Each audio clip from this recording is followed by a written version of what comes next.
नमस्कार साथियों, स्वागत है आपके अपने YouTube channel pre Sanskrit coaching classes में। दोस्तों, आज हम आपके लिए लेकर आए ग्रामर के बहुत ही महत्वपूर्ण क्वेश्चन। जितनी भी जो भी ग्रामर होती है हिंदी में, उससे संबंधित ये प्रश्न है। इसमें आज हम जो चर्चा करेंगे 20 प्रश्नों के बारे में चर्चा करेंगे, जो बहुत ही महत्वपूर्ण है। ये किसी ना किसी टेट एग्जाम में प्रश्न पूछे गए ऐसे प्रश्न हैं। तो वीडियो को आप अंत तक अवश्य देखें। चलिए शुरू करते हैं आज के इस वीडियो को। पहला प्रश्न है दोस्तों, काम का नाम बताने वाले शब्दों को क्या कहते हैं? जो काम का नाम बताते हैं उन शब्दों को हम क्या कहते हैं? संज्ञा कहते हैं, क्रिया विशेषण कहते हैं, सर्वनाम कहते हैं, क्रिया कहते हैं। तो जो भी दोस्तों काम का नाम बताते हैं उन शब्दों को हम क्या कहते हैं? उस शब्दों को हम क्रिया कहते हैं दोस्तों। क्या कहते हैं? क्रिया कहते हैं। राम जाता है, ठीक है, ऐसा एक वाक्य, राम जाता है, तो क्या करता है? जाता है, तो उसे हम क्रिया कहते हैं ना। क्या करता है? वो जो भी काम करता है वो क्रिया हमारी होती है। अगला प्रश्न देखते हैं दोस्तों, संयुक्त व्यंजन है। संयुक्त व्यंजन वो व्यंजन होते हैं जो दो व्यंजनों से मिलकर बनते हैं, उसे हम संयुक्त व्यंजन कहते हैं। तो आपके जो शब्द हैं ये ज्ञा और श्रा, ये दो शब्दों से मिलकर बनते हैं। जैसे कि आपको पता है ज्ञा आपका जा और न्या से मिलकर बनता है, तो ये आपका संयुक्त व्यंजन है। और श्रा, ये श्रा और शा से मिलकर बनता है, शा और रा से मिलकर बनता है, तो ये श्रा है। दो व्यंजनों से मिलकर ये बनते हैं। अगला प्रश्न देखते हैं हम, कमल का कौन सा शब्द पर्यायवाची नहीं है? कमल का जो कमल शब्द है आपका, इसका पर्यायवाची कौन सा शब्द नहीं है, ये आपको बताना है।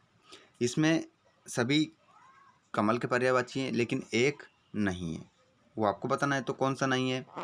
देखिए, नलिन, नलिन कमल को कहा जाता है, राजीव भी कमल को कहा जाता है, उत्पल भी कमल को कहा जाता है। तो ये तीनों जो शब्द हैं ये कमल के पर्यायवाची हैं। जो आपका रसाल है ये कमल का पर्यायवाची नहीं है। तो ए आंसर आपका इसमें सही है। ए आंसर आपका इसमें सही। अगला प्रश्न देखते हैं दोस्तों। अगला प्रश्न है, कर्म की दृष्टि से क्रिया के कितने भेद है? कर्म की दृष्टि से क्रिया के कितने भेद होते हैं, ये आपको बताना है। ये आपको पता होना चाहिए कि कर्म की दृष्टि से क्रिया के कितने भेद होते हैं। तो इस कर्म के दृष्टि से जो क्रिया के भेद होते हैं दो होते हैं। अब दो तो होते हैं, अब उसका नाम भी आपको पता होना चाहिए। कौन कौन से होते हैं? सकर्मक, सकर्मक और आकर्मक। ये आपके क्रिया कर्म के दृष्टि से क्रिया के दो भेद होते हैं, सकर्मक और अकर्मक। अगला देखते हैं दोस्तों, जे का विलोमार्थी है। जे का विलोमार्थी क्या होता है ये आपको बताना है। जे अजय, पराजय, विजय, उपरोक्त में से कोई नहीं। तो जे का विलोम क्या होगा? पराजय होगा। सिंपल सा, आपको पता है कि जे का क्या होता है? पराजय होता है। और जे का अजय, अजय तो यही पर्यायवाची है, विजय भी पर्यायवाची है, लेकिन पराजय क्या है? विलोमार्थी है, विलोम शब्द है, ठीक है। तो आपका आंसर इसमें कौन सा हो जाएगा? बी आंसर आपका इसमें सही है।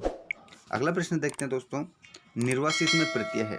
अब आपको ये बताना है कि जो निर्वासित आपका एक शब्द है इसमें कौन सा प्रत्यय लगा है।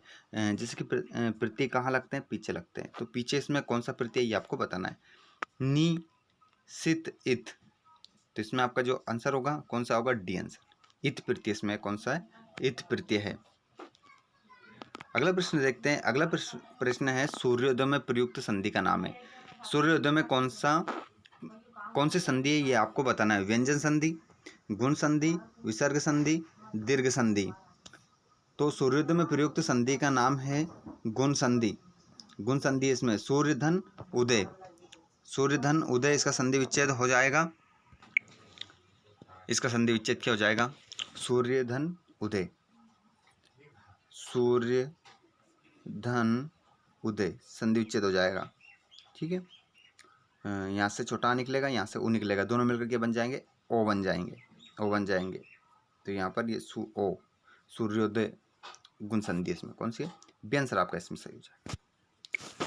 अगला प्रश्न देखते हैं, क्रियाओं में से कौन सी क्रिया अनुकरणात्मक नहीं है? देखिए दोस्तों, यहाँ पर जो क्रिया दे रखी है सभी क्रियाएं हैं, चारों क्रिया हैं, लेकिन जो क्वेश्चन है वो ये कह रहा है कि कौन सी जो क्रिया है जो अनुकरणात्मक नहीं है? सभी क्रियाएं कैसी है? अनुकरणात्मक है, लेकिन एक क्रिया इनमें से अनुकरणात्मक नहीं है। तो झुठलाना जो क्रिया है वो अनुकरणात्मक नहीं है। मिमियाना, हिनहिनाना, फड़फड़ाना, ये सभी कैसी क्रिया है? अनुकरणात्मक क्रिया है तीनों। बाकी जो बची है झुठलाना, ये अनुकरणात्मक क्रिया नहीं है। अगला प्रश्न देखिए दोस्तों, महान का विलोम शब्द कौन सा है? महान का विलोम शब्द कौन सा है ये आपको बताना है। तो महान का जो विलोम हो जाएगा क्या हो जाएगा? ए आंसर आपका सही है, क्षुद्र। अगला देखिए दोस्तों, 99 का फेर। 99 का फेर मुहावरे का सटीक अर्थ है। 99 का फेर मुहावरे का सटीक अर्थ क्या होता है ये आपको बताना है। गणित में कमजोर, धन जोड़ने का बुरा लालच, लक्ष्य के करीब भ्रमित होना।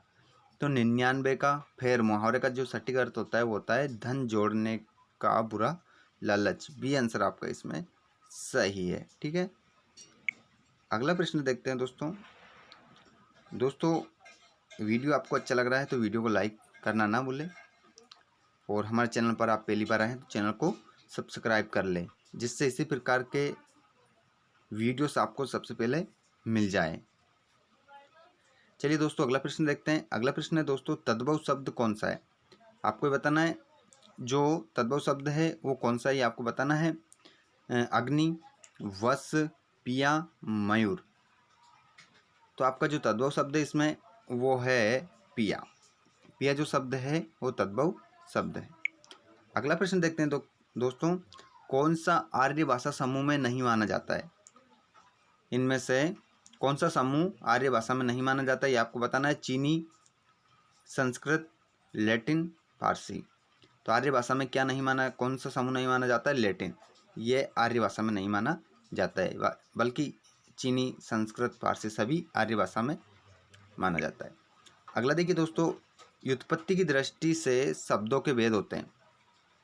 व्युत्पत्ति की दृष्टि से शब्दों के भेद होते हैं 4। कितने होते हैं? 4। आपको नाम भी पता होना चाहिए। देशज, विदेशज, तत्सम, तद्भव, ये 4 होते हैं। तत्सम, तद्भव, देशज, विदेशी, ये 4 उत्पत्ति की दृष्टि से शब्दों के भेद होते हैं। अगला प्रश्न देखते हैं, निम्न में तत्सम शब्द है।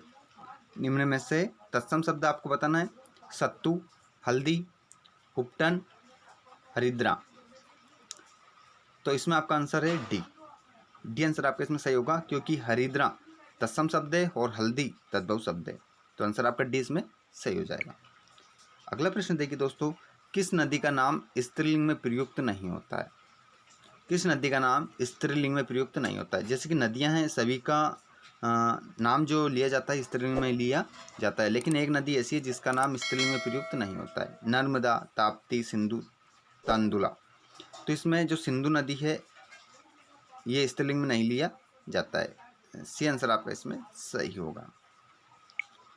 अगला देखते हैं दोस्तों, आगे नाथ न पीछे पगहा, लोकोक्ति का सटीक अर्थ है।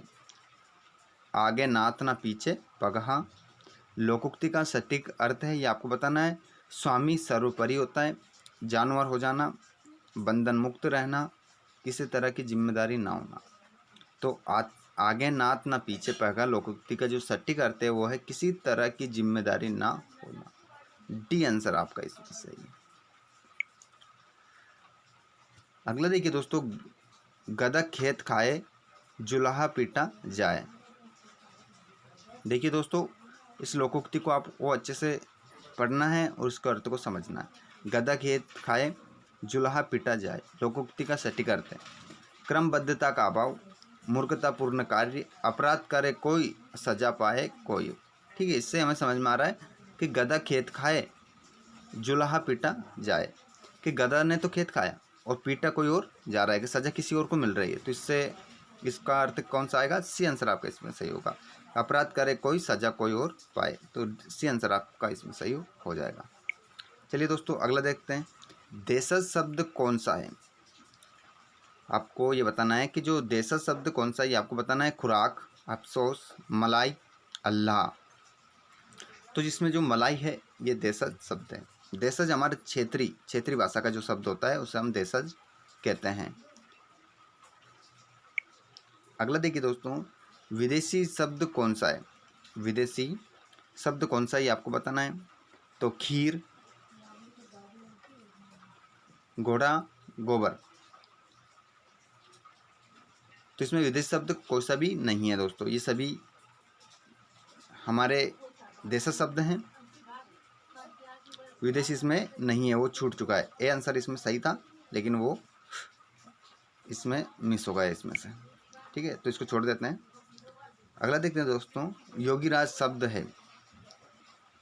योगीराज शब्द है वर्तनी की दृष्टि से शुद्ध, वर्तनी की दृष्टि से अशुद्ध, क्रम वर्ण क्रम की दृष्टि से शुद्ध, वर्ण क्रम दृष्टि से अशुद्ध। तो योगीराज जो शब्द है वर्तनी की दृष्टि से शुद्ध है। अगला देखते हैं।